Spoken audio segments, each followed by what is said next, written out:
अस्सलाम वालेकुम नाज़रीन, मैं हूं सजाद खान यारी, आप देख रहे हैं यूट्यूब चैनल। नाज़रीन देखें किस तरीके से मुफ्ती इस्माइल और मोहम्मद ज़ुबैर ने अपनी पार्टी की छितरोल काट दिया, पोस्टमार्टम काट दिया। जिस तरीके से नाहल करप्ट पाकिस्तान के सबसे बड़े डाकुओं को पाकिस्तान पर मुसल्लत किया गया, ज़बरदस्ती पाकिस्तानी अवाम का मैंडेट चोरी करके इनको मुसल्लत करके अब पाकिस्तानी अवाम के साथ मजाक बनाया जा रहा है। इस पर मोहम्मद ज़ुबैर ने क्या तजज़िया दिया है, किस तरीके से पोस्टमार्टम किया है, सबसे पहले आप ये वीडियो देखें, फिर मजीद इस पर डिस्कस करते हैं। बहुत ही आसान हल है कि वो जो फॉर्म 45 का जो झगड़ा चल रहा है, फॉर्म 47 का झगड़ा चल रहा है, उसको 25-30 हलके ऐसे हैं जिस पर शदीद किस्म के मेरा ख्याल है कंसर्न्स हैं। इस्लामाबाद के हलके हैं, पिंडी डिवीज़न के हलके हैं, लाहौर की 6-7 सीटें हैं, कराची के तो तकरीबन 14-15 सीटें ऐसी हैं जहां बड़ा अगर आप चाहते हैं, मुझे समझ आ गई, आप चाहते हैं नवाज शरीफ साहब और रौन चौधरी साहब के असल रिजल्ट्स निकल आए और वो दोनों फारिग हो जाएं, फिर आपको ठंड पड़ेगी। ना करें ऐसे। नहीं कोई ठंड की बात क्या भाई, एक सेकंड, ना करें यार। इस्लामाबाद, आप तो इस्लामाबाद में बैठे हैं, आप समझते हैं Islamabad. Mustafa Khokhar is a very credible name ना, very credible name. He is not competing कि जी अगर फॉर्म 45 सही काउंटिंग हो कि फॉर्म 45 वो तो नहीं होगा ना, वो तो अभी नहीं होगा, वो तो अभी नहीं होगा। तो लेकिन जब वो आगे बढ़ के कह रहा है कि भाई वो उसमें गलत हुआ है, पीटीआई वाला जीता हुआ है, तो फिर मैं तो नहीं कह रहा कि आप उसकी बात पर यकीन कर लें, बट सिर्फ काउंटिंग तो कर सकते हैं, लेकिन एक चीज पे आप दोनों क्लियर हैं। आपका सितारा तब गर्दिश में आया जब आपकी मुलाकात हुई जनरल बाजवा से। एक कहने पर मैं किया था और वो जाहिर है उस वक्त इम्पोर्टेंट लोग थे, एक मियाँ नवाज शरीफ साहब और दूसरे मरियम ने मुझे कहा था। और मियाँ नवाज शरीफ अगर मुझे कोई भी चीज़ कहेंगे तो मैं वो जाहिर है करूँगा। I was more closer to Maryam throughout the time that since the time I joined PMLN। लेकिन मैं इसलिए कोई चांस की बात है कि आप दोनों इकट्ठे हैं, आप दोनों एक ज़माने में शाइनिंग स्टार्स थे PMLN के। मिफ्ता साहब का तो हमें समझ आ गया क्यों मारे गए, बिकॉज उन्होंने जो उनका नोवा स्टार थे उनके साथ फंस गए। वो तो डार साहब के साथ उनकी जॉब पे आ गए थे, तो इसलिए उनका जाना तो ठहरा हुआ था, सिर्फ वक्त की बात थी। हम तो मिफ्ता साहब से तब भी मजाक करते थे, आज गए या कल गए, आप तो नहीं रह पाएंगे।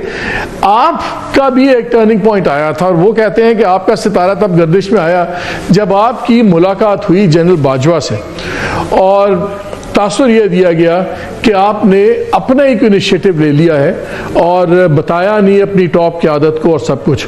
आज जरा फॉर रिकॉर्ड एक चीज़ तो बताएं, जब आप जनरल बाजवा को मिले थे और बाद में इन्होंने खुद भी कहा, मरियम बीबी ने भी एक बयान में कि हाँ अगर कोई 4 घंटे मिलेगा तो मेरी और नवाज शरीफ साहब की बात होगी ना। आप किसके कहने पे मिले थे, किसको पता था कि आप मिलने जा रहे हैं, और आपको किसने कहा था कि जाके जनरल बाजवा को मिलें और नवाज शरीफ साहब की और मरियम नवाज की सियासी मुस्तकबिल की बात करें? Truth, nothing but the truth. ये 2020 जी बिल्कुल truth.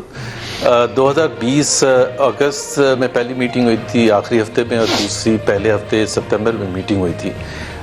I had known general Bajwa for a long time और मैं एक दफ़ा भी उनसे नहीं मुलाकात की थी क्योंकि ज़ाहिर है सेंसिटिविटी ऐसी थी, ख़ास तौर पर मियाँ नवाज शरीफ के हवाले से कि वो जेल में थे और उनके बेटे की शादी भी आई थी बल्कि जनरल बाजवा के, जिसमें उन्होंने इनवाइट भी किया था। And I did not go just because मैंने कहा मेरे लीडर जो है वो जेल में है, नाउ कैन आई बी। और अगर जनरल बाजवा इज़ रिस्पॉन्सिबल, जो हम समझते थे, सारी पार्टी समझती थी, तो उस वक़्त जब मुझे कहा गया था और उसमें सिर्फ 2 लोग थे मेरे अलावा, ज़ाहिर है मुझे तो बताया गया था, जिनके कहने पर मैं किया था, और वो ज़ाहिर है उस वक़्त इम्पोर्टेंट लोग थे, एक मियाँ नवाज शरीफ साहब और दूसरे मरियम ने मुझे कहा था कि जाके डिस्कस करना। किसी और को नहीं पता था टू बी फेयर, ना ही जो प्रेसिडेंट है हमारे पार्टी के Shahbaz Sharif Sahab, because I was made to understand that this is obviously and it was very sensitive and secretive thing.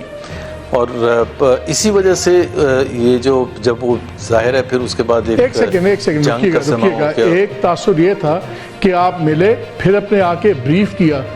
आप अब हमें ये बता रहे हैं कि आपको नवाज शरीफ साहब और मरियम साहिबा ने कहा था, इनके कहने पे आप गए थे जनरल बाजवा को मिलने, बिकॉज मरियम ने, नवाज ने तो बाद में उड़ा के रख दिया था आपको कि आप चले गए, मिलने चले गए, ये कैसे हुआ फलान। फिर नवाज शरीफ साहब की ट्वीट्स आ गई कि ऐसे कोई नहीं मिलेगा, मैंने बताया आइंदा कुछ नहीं होगा।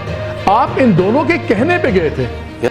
जी तो नाज़रीन, आपने ये वीडियो देखे किस तरीके से मोहम्मद ज़ुबैर जो अपनी पार्टी के पोस्टमार्टम कर रहे हैं اور بتا رہے ہیں کہ جس طریقے سے اس کو حکومت ملی ہے، ان کی پارٹی کو حکومت ملی ہے، پاکستانی عوام کا منڈیٹ چوری کر کے ان کو حکومت دی گئی ہے اور پاکستان کے سب سے بڑے ڈاکوؤں کو ایک بار پھر پاکستان پر مسلط کر دیا ہے۔ یہ وہی زرداری ہے جو کہتا تھا کہ نواز شریف سے بڑا ڈاکو کوئی نہیں ہے، اور یہ وہی شہباز شریف ہے جو کہتا تھا کہ لاہور کی روڈوں پہ زرداری کو میں گھسیٹوں گا، لیکن جیسے ہی انہوں نے اپنے مفاد دیکھے، اپنے مفاد کی خاطر عمران خان سے جان بچانے کے لیے، اپنے کرپشن کے کیس بچانے کے لیے یہ مل بیٹھے ہیں اور ایک دوسرے کے ساتھ انہوں نے جو ہے وزارتیں بانٹ دی ہیں، اپنے ساتھ ایک دوسرے کے ساتھ مفاد بانٹ دیے ہیں۔ پاکستانی عوام کے ساتھ مذاق بنایا جاتا ہے، ہمیشہ 75 سال سے پاکستانی عوام کے ساتھ ایسی مذاق بنایا جاتا ہے۔ اب دیکھیں پاکستان کی سب سے بڑی مقبول جماعت کے ساتھ جو کام کیا گیا ہے، اس کے منڈیٹ کو چوری کیا گیا، پاکستانی عوام نے جو فرض اپنا نبھایا تھا، فرض ووٹ کاسٹ کیا تھا، فرض نبھایا تھا، اس کو چوری کیا گیا۔ یہ اب دیکھنا ہوگا کہ کب تک چلتا ہے، پاکستان میں کیا ایسی حالات چلیں گے، اور پاکستان کی اکانومی جس طریقے سے روز گرتی جا رہی ہے، پاکستان کے پڑوسی ممالک کے ساتھ جو حالات چل رہے ہیں، افغانستان سے حملے ہو رہے ہیں، اس کے ساتھ ساتھ ایران سے حملے ہو رہے ہیں، بھارت کے ساتھ پہلے پاکستان کے حالات خراب تھے، تو اب دیکھنا ہوگا کہ پاکستان ان حالات میں آگے کیسے بڑھتا ہے۔ پاکستان کے اکانومی کو جو چیلنجز ہیں، IMF کے ساتھ معاہدہ نہیں ہو رہا، اس کے ساتھ یہ حکومت مزید آگے چل سکتی ہے یا نہیں چل سکتی۔ ناظرین اس ویڈیو کے بارے میں آپ کیا کہنا چاہتے ہیں، کامنٹ سے اپنی قیمتی رائے ضرور دیں۔